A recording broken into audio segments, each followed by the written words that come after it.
ಶಾಸಕ ಬಸನಗೌಡ ಪಾಟೀಲ್ ಯತ್ನಾಳ್ ವಿರುದ್ಧ ವರಿಷ್ಠರು ತೆಗೆದುಕೊಂಡಿರುವ ಶಿಸ್ತು ಕ್ರಮವನ್ನು ನಾನು ಸಂಭ್ರಮಿಸಲಾರೆ, ಬದಲಾಗಿ ಬೆಳವಣಿಗೆಯನ್ನ ದುರಾದೃಷ್ಟಕರವೆಂದು ದಾಖಲಿಸುತ್ತೇನೆ ಎಂದು ಬಿಜೆಪಿ ರಾಜ್ಯಾಧ್ಯಕ್ಷ ಬಿವೈ ವಿಜಯೇಂದ್ರ ತಿಳಿಸಿದ್ದಾರೆ.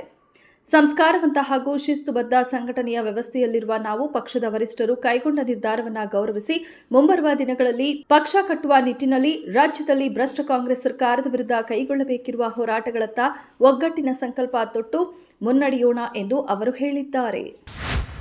ಹನಿ ಟ್ರ್ಯಾಪ್ ವಿಚಾರವಾಗಿ ಸದನದಲ್ಲಿ ಸಚಿವ ಕೆಎನ್ ರಾಜಣ್ಣ ಪ್ರಸ್ತಾಪ ಮಾಡಿದ್ದಾರೆ. ಆದರೆ ಎಲ್ಲಾ ಪಕ್ಷದ ಶಾಸಕರು ಹಾಗೂ ಸಚಿವರ ಮೇಲೆ ಹನಿ ಟ್ರ್ಯಾಪ್ ಪ್ರಯತ್ನ ನಡೆದಿದೆ ಎಂದು ವಿಧಾನ ಪರಿಷತ್ ಸದಸ್ಯ ಯತೀಂದ್ರ ಸಿದ್ದರಾಮಯ್ಯ ಹೇಳಿದರು.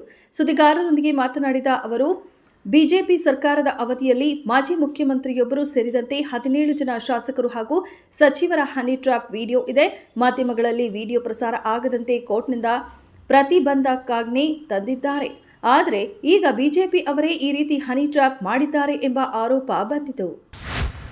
ಸಿಎಂ ಯೋಗಿ ಆದಿತ್ಯನಾಥ್ ಆಗ್ರಾದಲ್ಲಿ ದಿವಂಗತ ಸಂತ ಯೋಗಿ ಸಿದ್ದನಾಥ್ ಜಿ ಅವರ ಶಂಖಾಡಾಲ್ ಮತ್ತು ಭಂಡಾರ ಕಾರ್ಯಕ್ರಮದಲ್ಲಿ ಭಾಗವಹಿಸಿದರು. ಅವರು ರಾಜಾಕಿ ಮಂಡಿಯಲ್ಲಿರುವ ಪ್ರಾಚೀನ ದರಿಯಾನಾಥ್ ದೇವಸ್ಥಾನದಲ್ಲಿ ಪೂಜೆ ಸಲ್ಲಿಸಿದರು. ಸಿಎಂ ಯೋಗಿ ಇಲ್ಲಿ ಸಂತರ ಧರ್ಮ ಸಭೆಯನ್ನ ಉದ್ದೇಶಿಸಿ ಮಾತನಾಡಿದರು. ಮಹಾಕುಂಭದ ನಂತರ ಸಂತರ ಅತಿ ದೊಡ್ಡ ಸಮಾವೇಶ ಇಂದು ಬ್ರಜ್ ಭೂಮಿಯಲ್ಲಿ ನಡೆಯುತ್ತಿದೆ ಎಂದು ಸಿಎಂ ಯೋಗಿ ಹೇಳಿದರು.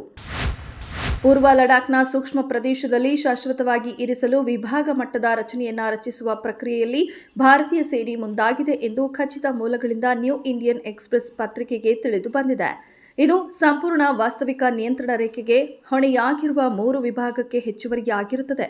ಇದನ್ನ ಓರ್ಬಾಟ್ನ ಪ್ರಮುಖ ಮರು ಪುನರ್ ನಿರ್ಮಾಣ ಕ್ರಮ ಎಂದು ಕರೆಯಲಾಗುತ್ತಿದ್ದು, ಹೊಸ ರಚನೆಯನ್ನ 72 ವಿಭಾಗ ಎಂದು ಕರೆಯಲಾಗುತ್ತದೆ.